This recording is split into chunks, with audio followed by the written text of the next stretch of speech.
That would be in the home health bucket. In the home care bucket would be where we sit. And this is things where we are sending caregivers into homes to help with activities of daily living and companionship. Welcome to the Listen for Life podcast with Genevieve Richardson. Genevieve is a speech-language pathologist rehabilitating adults with communication challenges after a stroke or due to a neurological impairment. Living with aphasia is hard. Caregiving is hard. You are not alone. Get equipped with knowledge from experts in the field and professionals you need to know. We'll hear stories and experiences from others who are navigating life with aphasia. So, put your earphones in and take a walk outside. This isn't just a podcast. This is a community, a resource, and a support system. We're in this together. Do life.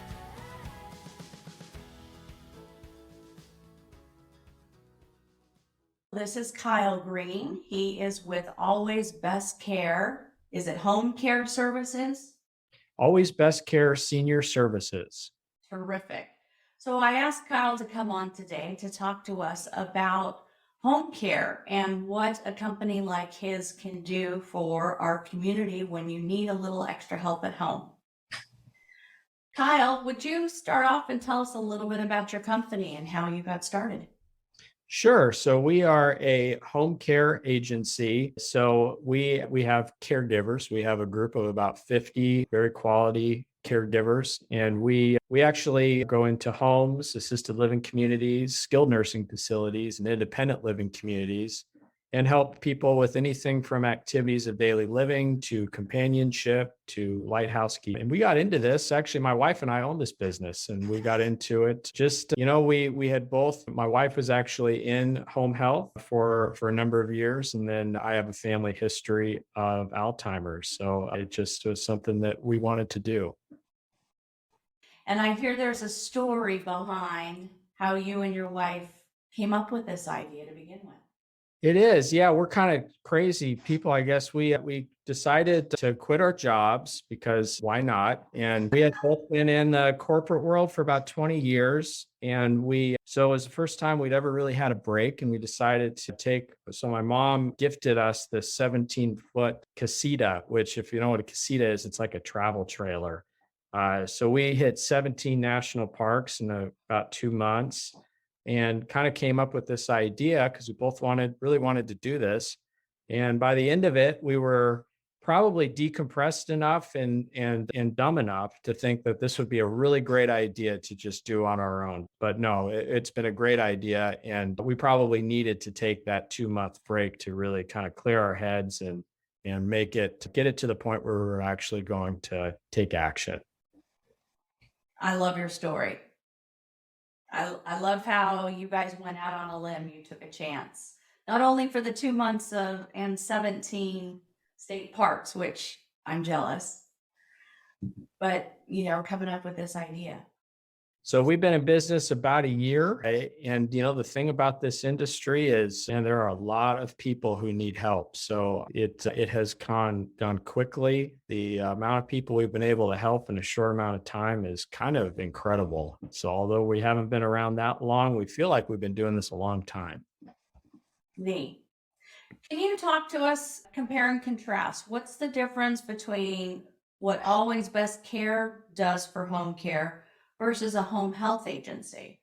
Yeah, no, that's a great question. That's a question we get asked a lot. I'll have people call me and ask me if we do home health.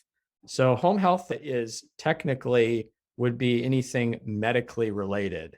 So if you have wound care where you need help with, if you need physical therapy, if you need things of that nature, that can be prescribed by a doctor. That's covered by Medicare typically and other insurance plans.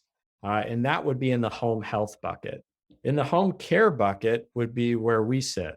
And this is things where we are sending caregivers into homes to help with activities of daily living and companionship. So we're typically there a lot longer than home health. I mean, we have clients that we service 24/7, whereas home health is going to be there maybe for an hour or two, just enough time to be able to address those medical issues.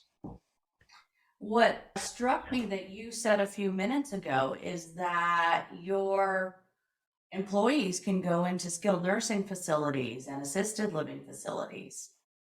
They can, yeah. And, we have those situations more than you would think. In skilled nursing facilities, a lot of times we will be there because the patient is such a high fall risk and they may have dementia. And that patient may forget that they really can't stand up on their own without falling. So we may have a caregiver there really just to make sure that that patient only gets up with the assistance of the staff at the skilled nursing facility. Assisted living, a lot of it is companionship. We have a client right now who, I mean, he doesn't really take advantage of the amenities of the assisted living community because it's just more comfortable for him to be in his room. And what our caregivers do is we get him out and say, "Hey, maybe it's time to go to the pool." And if you give him a little push, he's like, "Yeah, that sounds like a great idea," but he's not going to go do it by himself. I think that's wonderful. I did home care for a huge part of my career. I also went into assisted living facilities, but I always assumed, and that's what you get for assuming, that the helpers there were employees of the facility, not necessarily an outside agency. Yeah, and yeah, you're right. A lot of them aren't. A good number of them are employees, but of the assisted living community, but you see a lot of people from third party agencies just like ours. I think that's wonderful. It's Yeah. just another option. It's another set of eyes on your loved one. And that must give families a great sense of hope that their person is really being taken care of and is going to do the best they can. Yeah, definitely.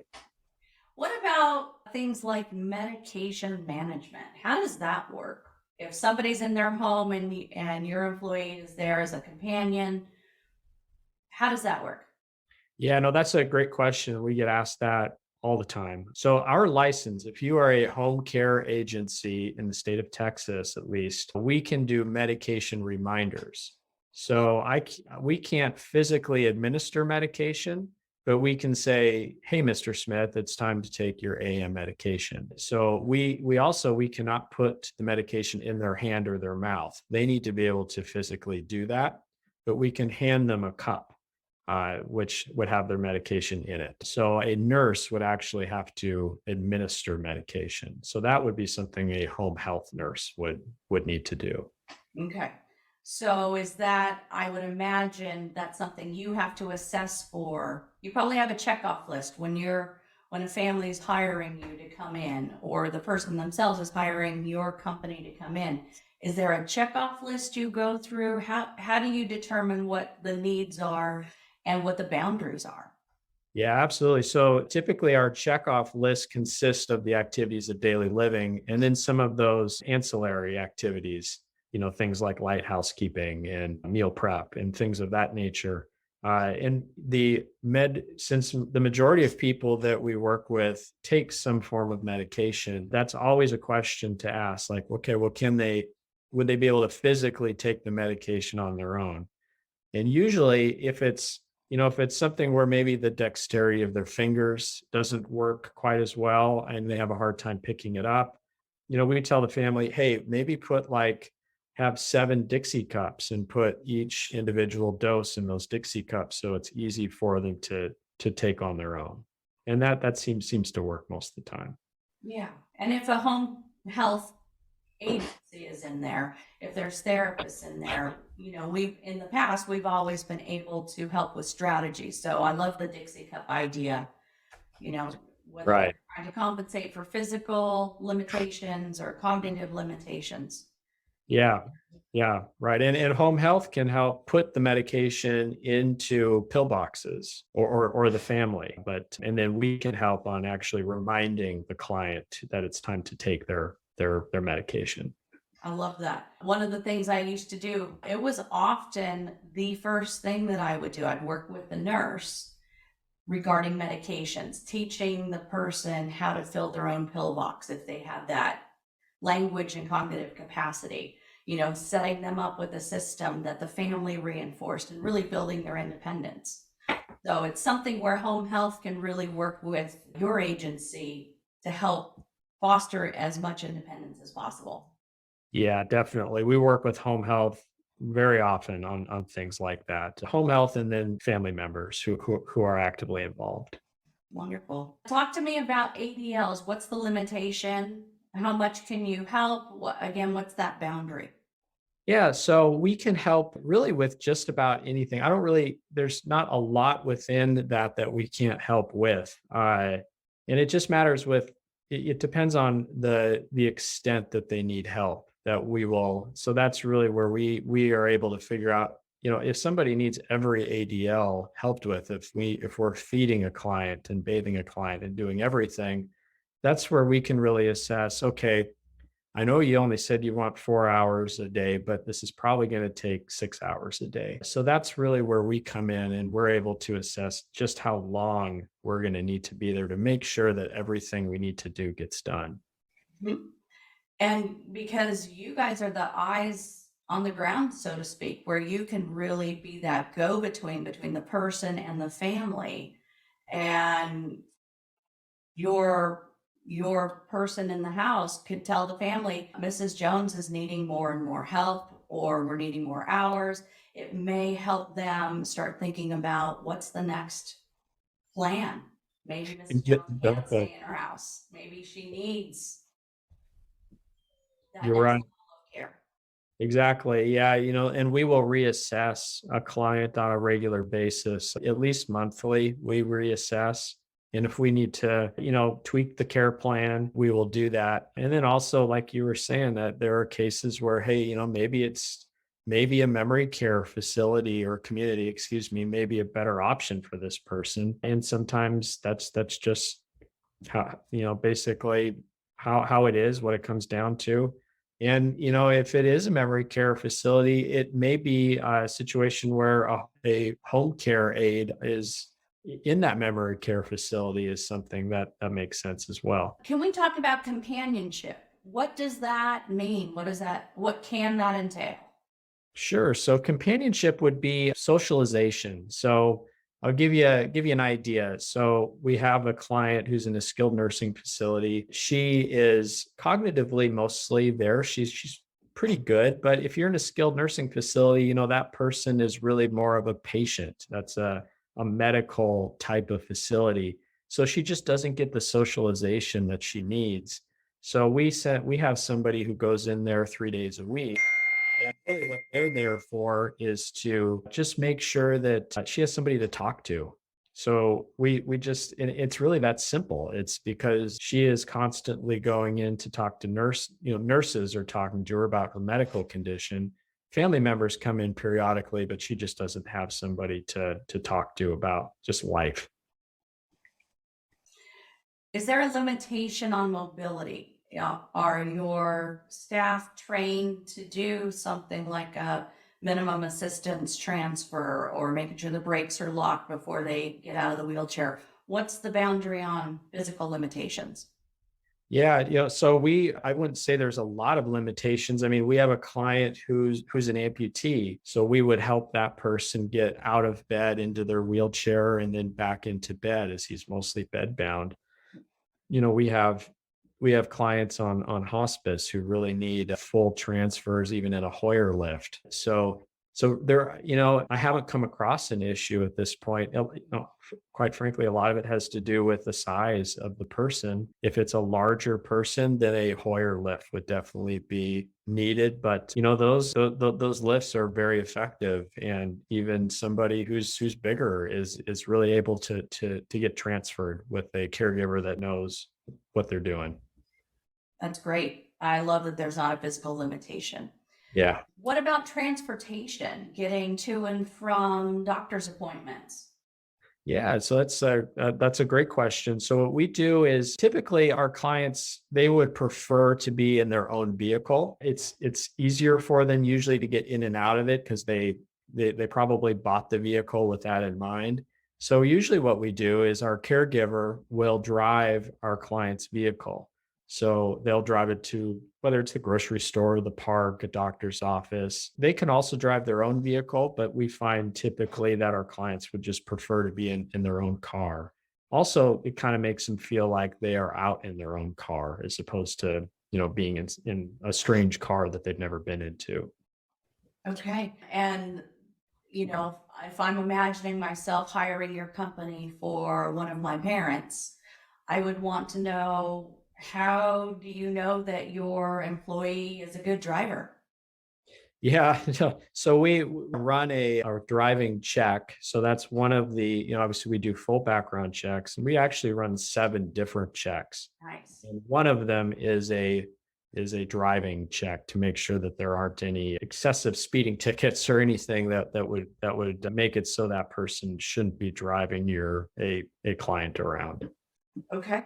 Do you have some employees that that work for you that have that can take care of certain needs, but then they choose not to drive people around, or?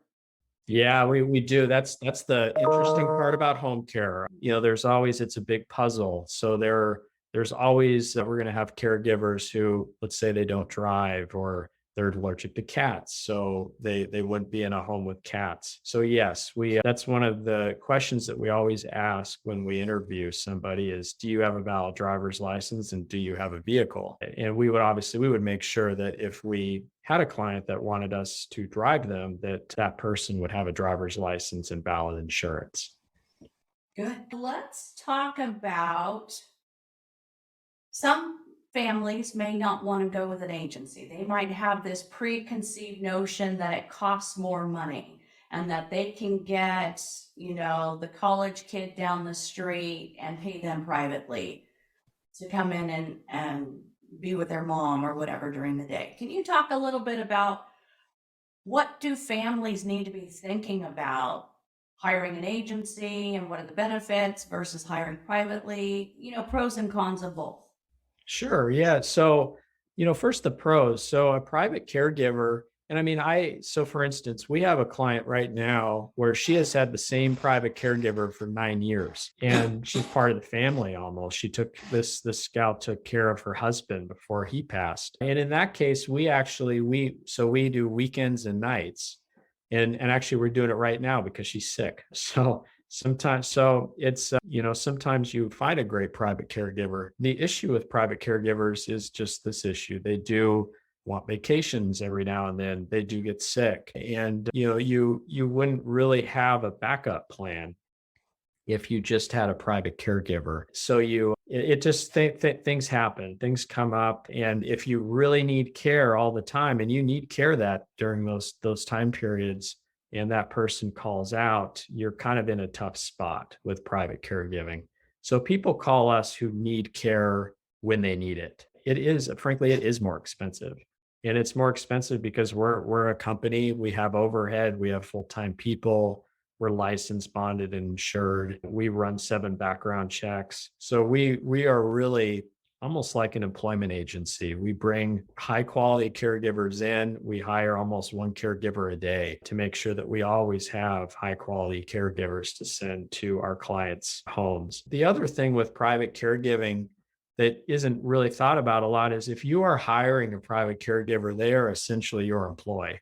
And if they're your employee, if they trip and fall on the job, you could get sued. I mean, that's the reason why we carry as much insurance as we do, because that does happen. Yeah. And if you've never hired somebody before, and maybe somebody never worked in the corporate field or worked in a business where they had to hire somebody, they may not know the questions to ask. Exactly. Yeah. Yeah.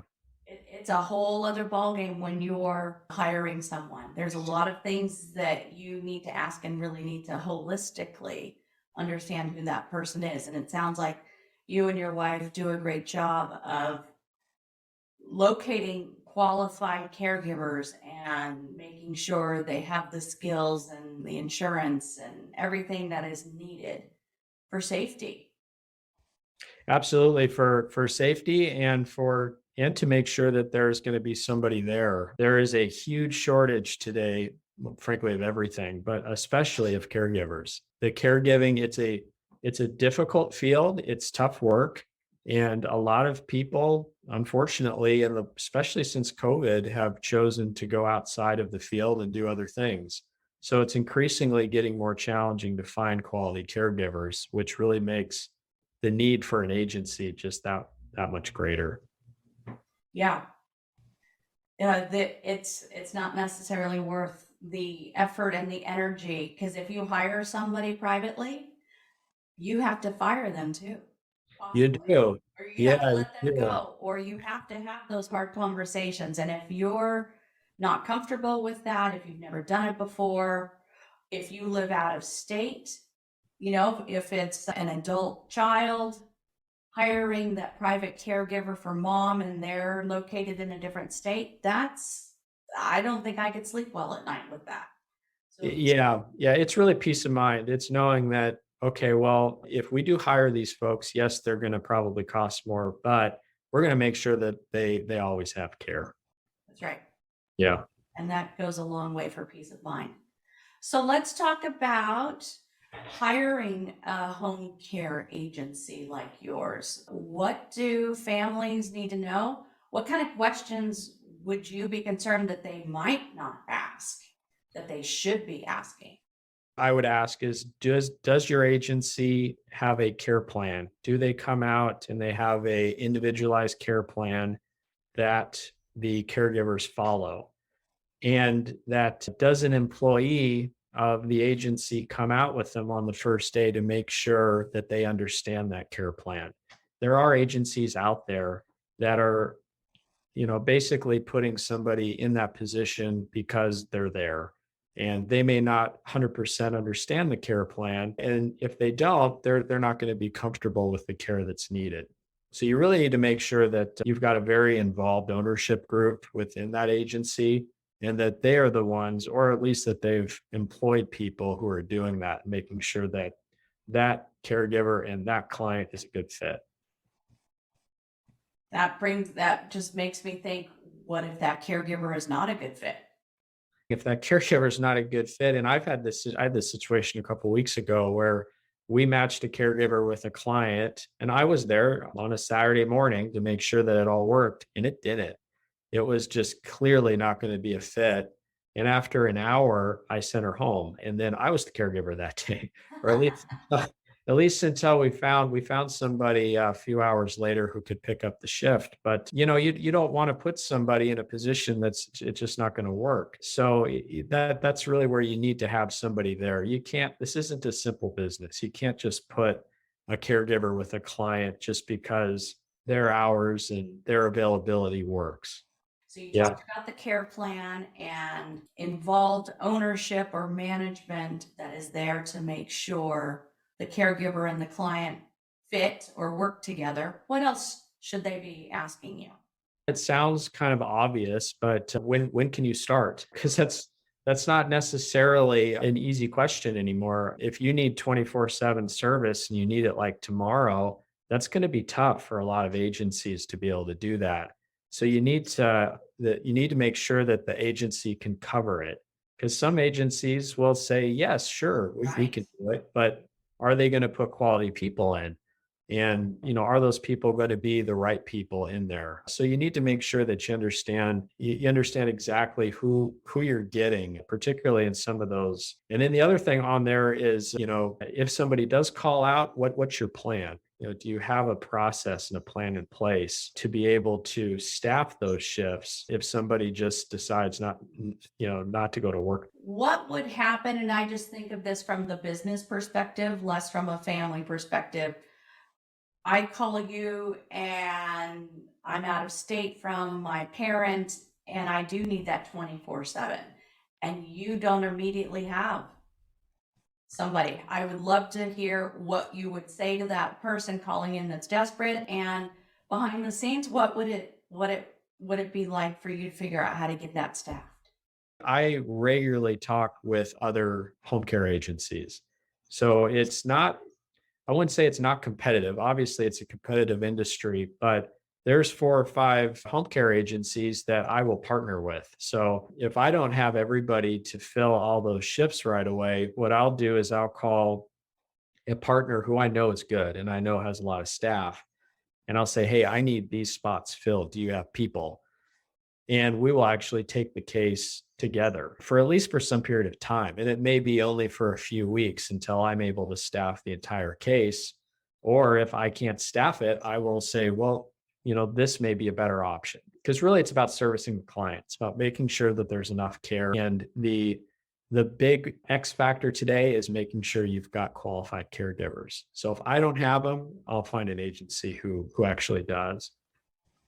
So smart to have that partnership, that having the referral partnership and the cooperation with other agencies. Yeah, because it's a puzzle, and sometimes you don't have all the puzzle pieces. For sure. I can't imagine what your scheduling board even looks like. It's crazy. That's a little more than my brain wants to handle. I have my own scheduling issues, but I'm not managing all the puzzle pieces, like you say. Anything else that families should be asking or thinking about when they want to hire an agency?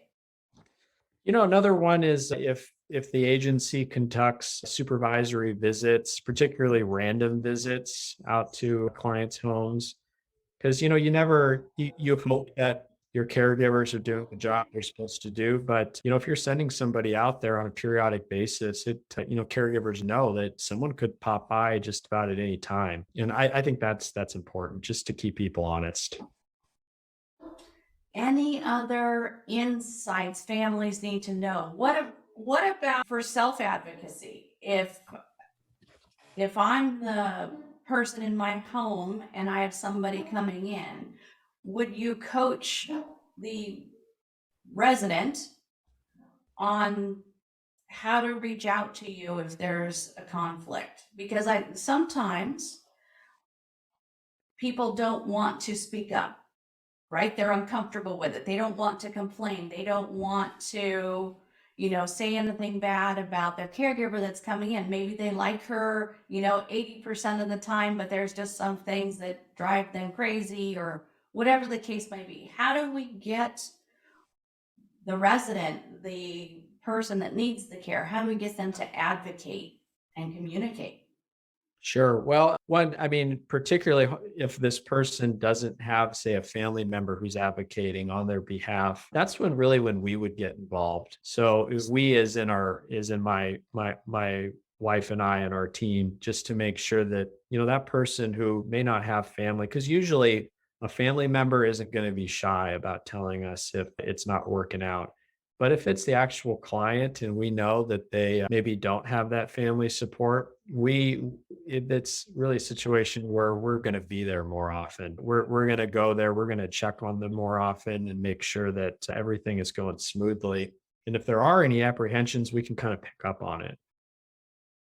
And if we're there and if we are talking to them, you can pick up on cues, even if they're not specifically saying they're not happy, you can kind of tell. So that's really when there's more hand holding involved with us and our management team. Terrific. Well, Kyle, this has been a tremendous amount of good information. I'm very happy you came on today to fill us in and help educate us. Anything else you want to add? I really appreciate you having me on today. I guess the biggest takeaway for me, you're not going to get a better level of care than you will from one-on-one home care. There's a lot of great assisted living communities out there that have a lot of great people, a lot of great amenities. But when it comes to just strictly care, home care is, in my mind, the best type of care that you're going to find. And we enjoy doing it. And I've really enjoyed doing this interview with you. We were going to tie it back into the aphasia community. These are folks that have issues with their speaking. Sometimes they're thinking, holding their thoughts together and getting all their words put together. Any other considerations? Yeah, so no, that's a good point. Actually, we're working with a client right now who has had a stroke, speaks very quietly. And, and that again comes back to caregiver selection. You need to make sure that, okay, if there is somebody who has it's, or with any issue that they might have, that caregiver is qualified to be able to handle those specific issues and care needs. So it really goes back to making sure that this is individualized care. So we need to make sure that we match the correct caregiver with this particular client. Kyle, thank you so much for coming on today. Great insight. And I wish you a great weekend. Thank you. Have a great weekend. I hope you learned some good information from Kyle from Always Best Care. If you have questions about caregiving, he's a wonderful individual, really trying to make a difference in the Austin area and caring for people.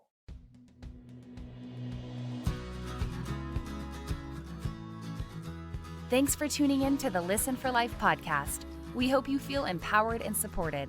Head over to listenforlifepodcast.com to see the show notes with links and information from today's episode. Do you have a topic, a resource to share, or a guest recommendation? Inquiring minds want to know. Let us know in the comments section. Wishing you a fabulous week.